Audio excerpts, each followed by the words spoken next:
Chazal tell us, Chamisha dvarim u'esavosenu b'Shivas Tammuz. 5 calamities happened to us on Shivas Tammuz. Nishtabru haluchos, botel atomid, huvka ha'ir, sarf apostmos esatiro, v'hu amad tzelem b'heichal. The luchos were broken.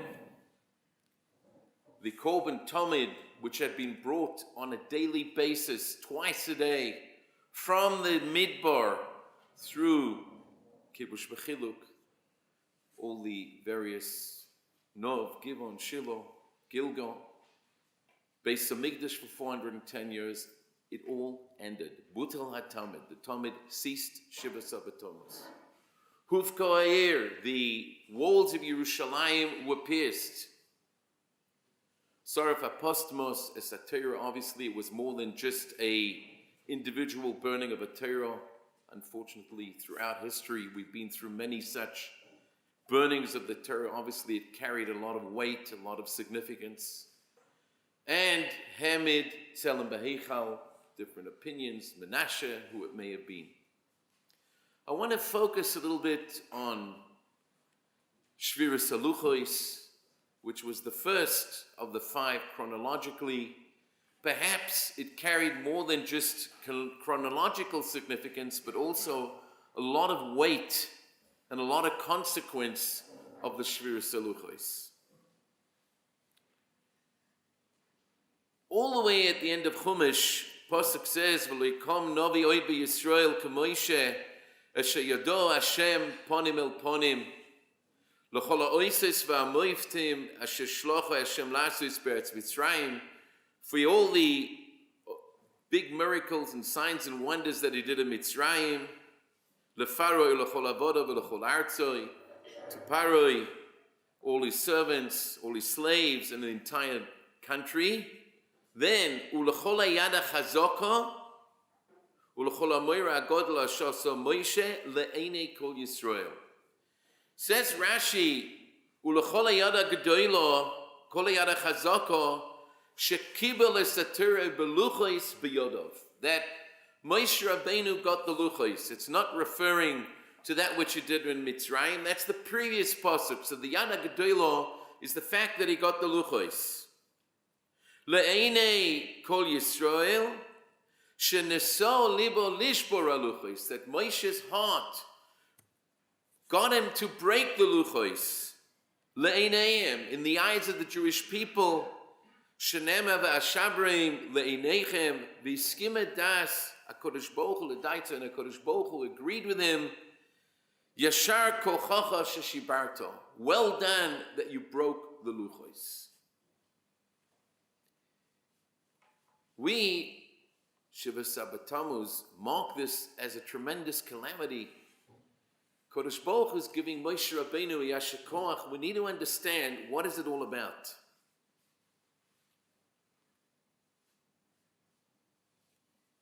The Maharal over there in Chumash in the Guraria says that when Bnei Yisrael did the Chet HaEgel, HaKadosh Baruch Hu wanted to pull back the luchos from Moshe Rabbeinu. Gavra Yada Shel Moshe, v'chotfon mimenu. Moshe overcame and he managed to take them from HaKadosh Baruch Hu, grab them from HaKadosh Baruch Hu, and that is Hayad HaChazaka. So, obviously, Kodesh Baruch Hu was a Kol Yachol. This was a nisayon for Moshe that he should put up a fight for the luchos.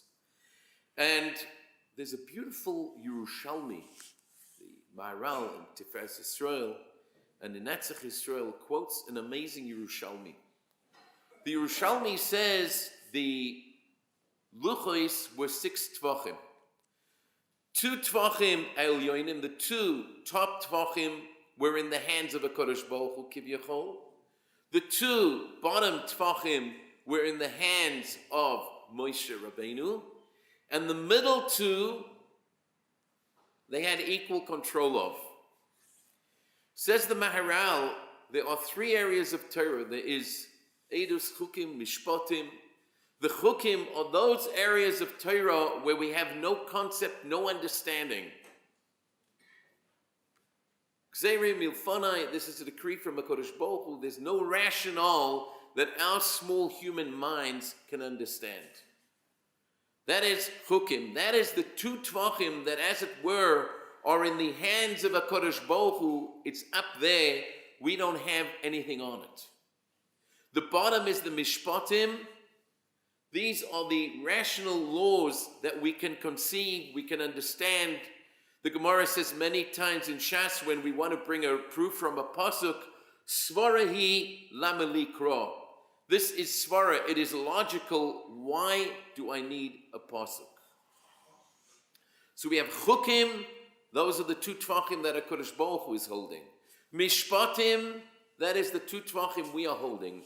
Eidus, that is, these are the laws that we may not be able to think of on our own, but once we are told, we can understand the logic in them.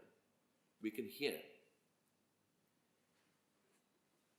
There's a Pnei Yeshua also that says at Mamash, the beginning of the 6th parak of Brachis, that there are things that may be swear. The Gemara wants to looking for a source for Brachis. Where do we know Brachis? The Gemara wants to bring a pasuk. Then the Gemara starts bringing that. No, it's a svara that kol anena bo'ilam hazeh b'loi bracha kilu moal.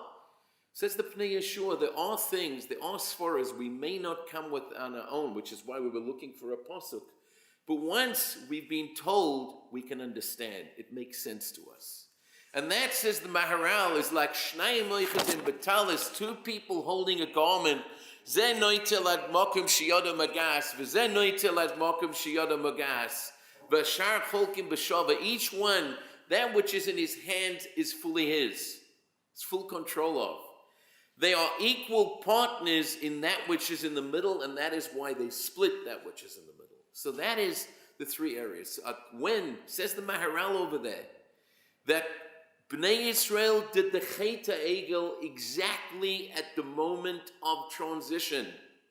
When the Torah was being given over, embodied in the Luchos to Klal Yisrael, this was the exact moment of the Chet HaEgel. Kodesh Baruch Hu wanted them back. Moshe was put through the trial to put up the fight to keep them by Klal Yisrael. Says the Maharal another point.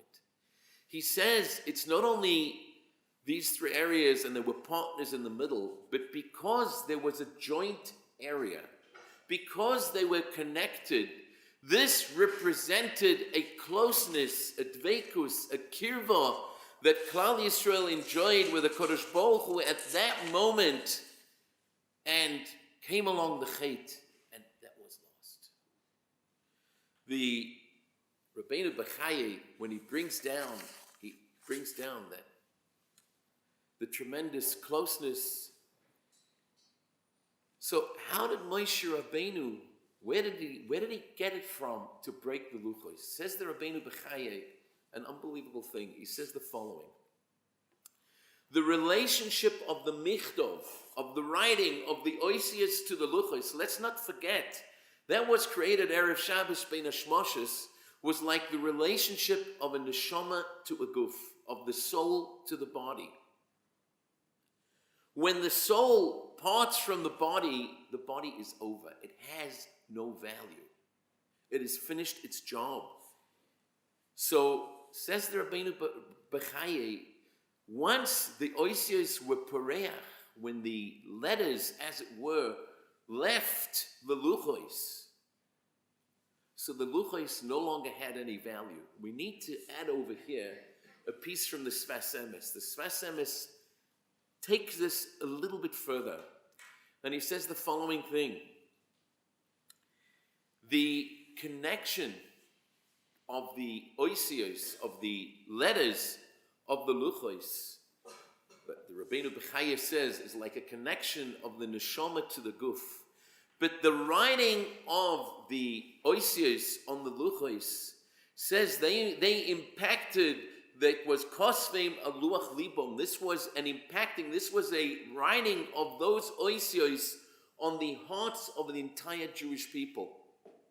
So if the Jewish people through the Chet HaEgel were no longer a kli that could bear the oisios, That is why they were pareya from the luchos ha'evan, and that is why the luchos ha'evan became meaningless. Reb Shimon Shkop, in his introduction to Shari Yosher, brings down an interesting thought on the difference between luchos rishonos, luchos shniyos.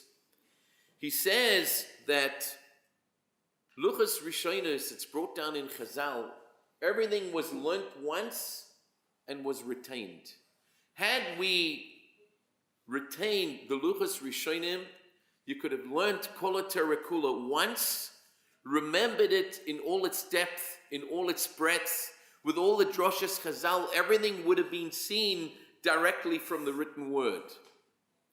With the Shviras Haluchos, that was lost. Why did Moshe do it? Says Reb Shimon, Chazal tell us in the Gemara in Shabbos that at Mamad Har Sinai Pascha Zohama, the Jewish people at Har Sinai reached the Madrega of Adam Arishon Koydem the Chait. Koydem the Chait, Adam Arishon did not have a Yetzer Hara. That is why the Nachash had to come from the outside to entice Chava, to mislead Adam, because internally there was no Yetzer Hara. Similarly, at Ma'amad Har Sinai, this tremendous Ma'amad, we reached the Madrega of Adam Arishon Koydem Echet, where the Zohama, the contamination of the Nachash was over. Says the Maharal over here, by the way, in the Tiferes, had the Mesiras HaTorah been completed, that would have been it. No chait ever, even from an outside influence, would have been possible, which is why over here the Satan worked overtime, because this was his last opportunity.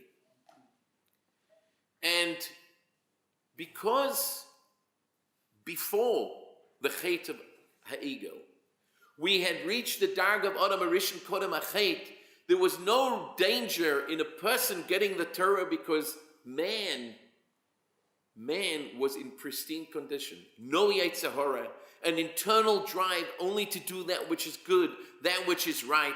So here we have the perfect kli with the Torah, learn it once, know it all, there's no problem.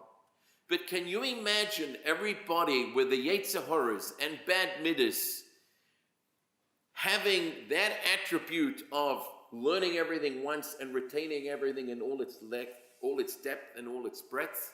That is why Moshe wanted that we should now have a Torah through Yegiah, a Torah that we'd have to invest our entire lives in acquiring. Not just a one-time, download, copy, paste, and there it is. Because it's now we have to make ourselves into the type of people that are fit for Torah. So with this Shviras Haluchos, with this Chait, with the Shviras Haluchos, we went back to Adam Arishon after the Chait. We had a special closeness. We were holding the Luchos together with the Kodesh Baruch Hu. We had the middle two Tvachim as partners. That was lost.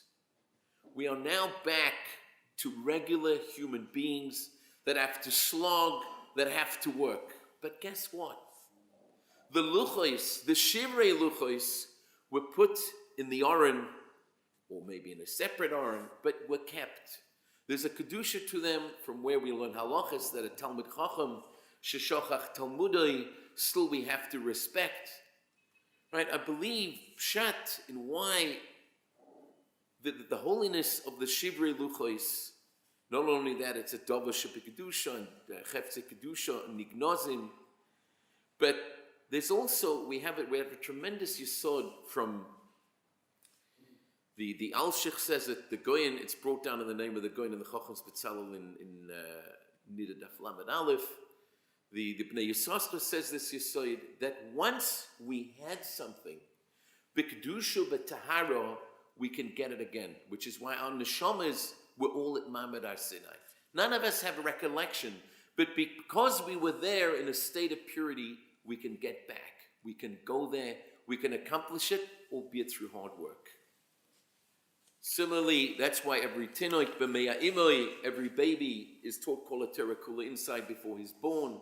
The Bnei Yissaschar brings down, why is the first day of Pesach referred to in the Torah as Shabbos? Because Leil Yetzias Mitzrayim,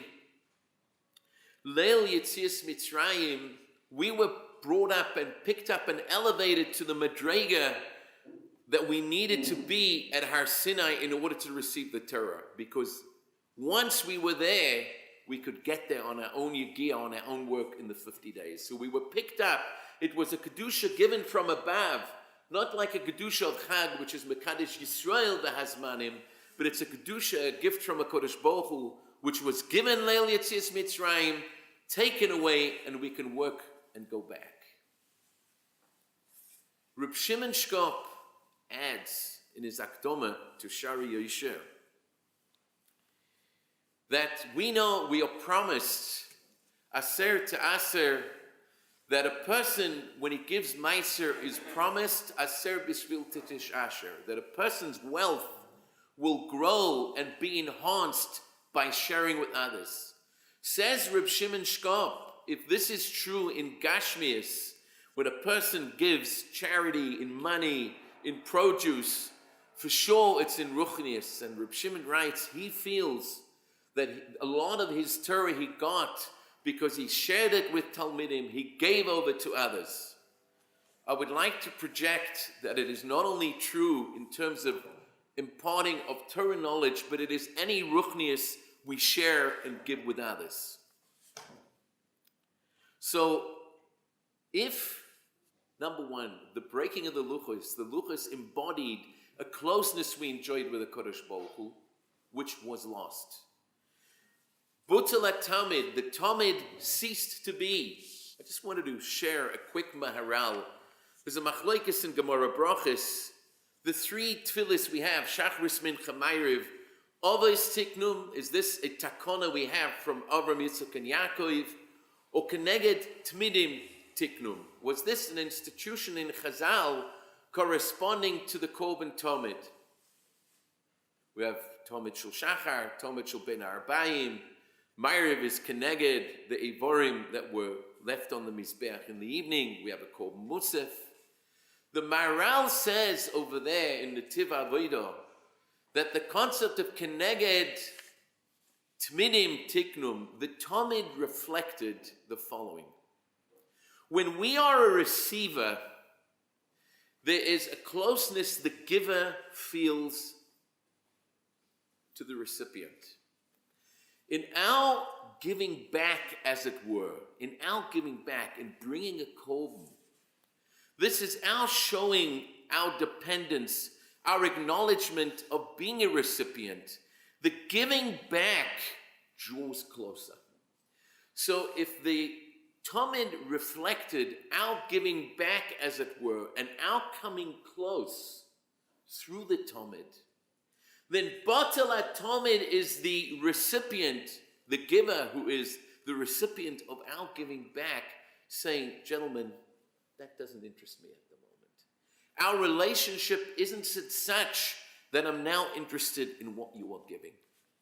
So if Nishbara Luchos, that special kesher through the Luchos, was lost, Butalat Tamid and Abadei Huvka Ir, the special Yerushalayim Ki Irshachu Chubro Yachtov, the Yerushalayim Shalmato, corresponding to the Yerushalayim Shalmalo, that connection was also broken. Then we got to seriously look at how are we reconnecting.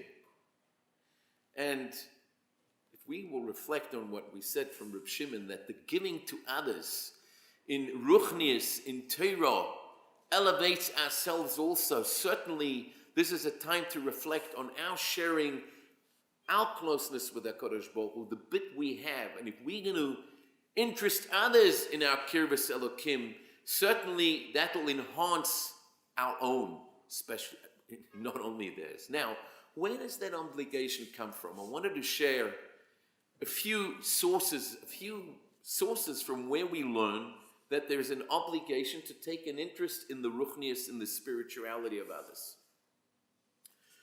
We say Shema every day. Ve'ohavtas Hashem Elokecha b'chol levavcha b'chol nafshecha b'chol mo'idecha. There's a mitzvah of Avos Hashem, the Rambam writes, in the third mitzvah, Shetzivanu la'avod yisole, we have to love HaKadosh Baruch Hu, says the Rambam.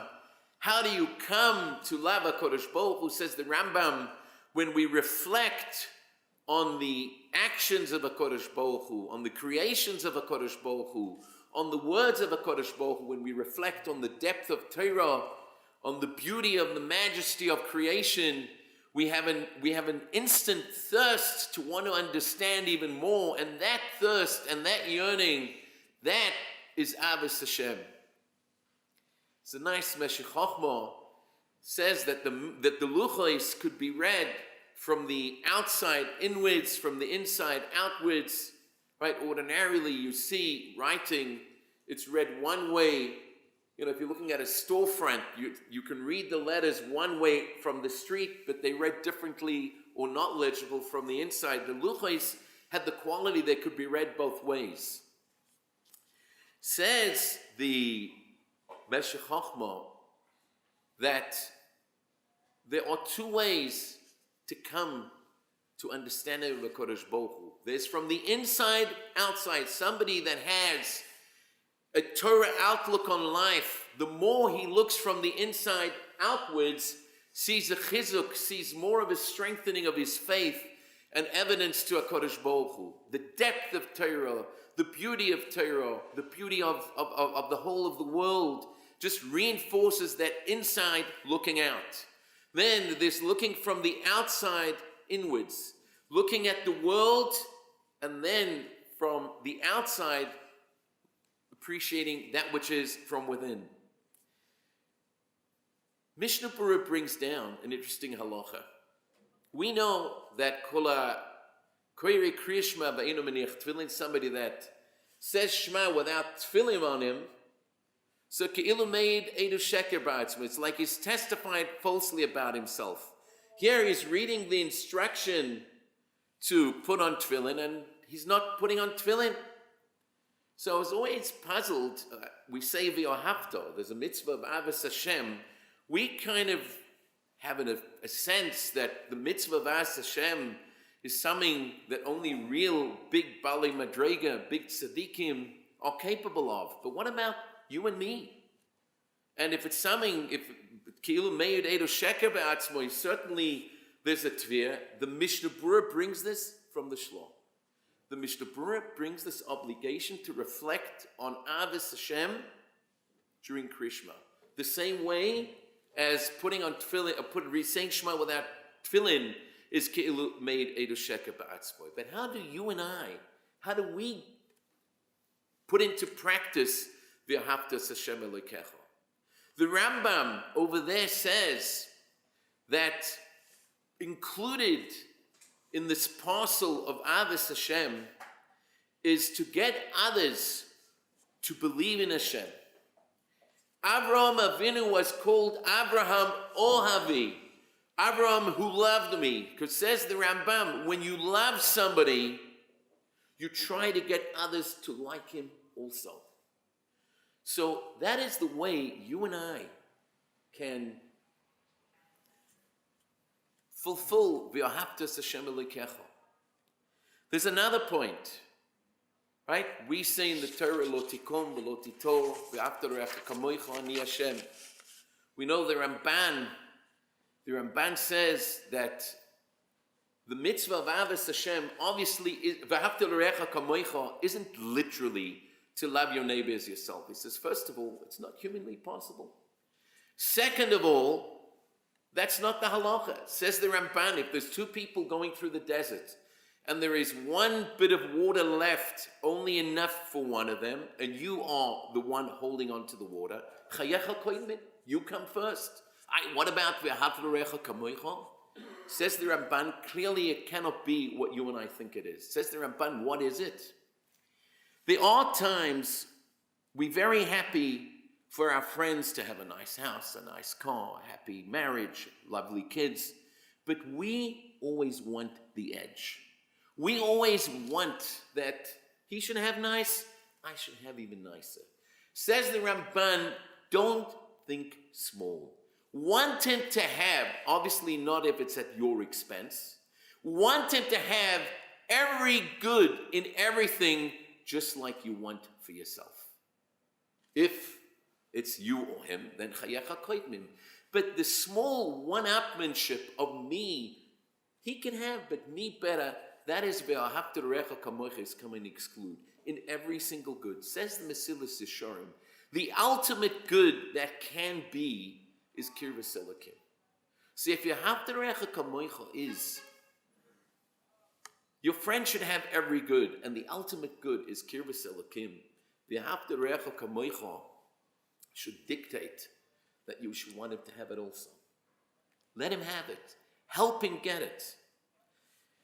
There is pasuk that tells us that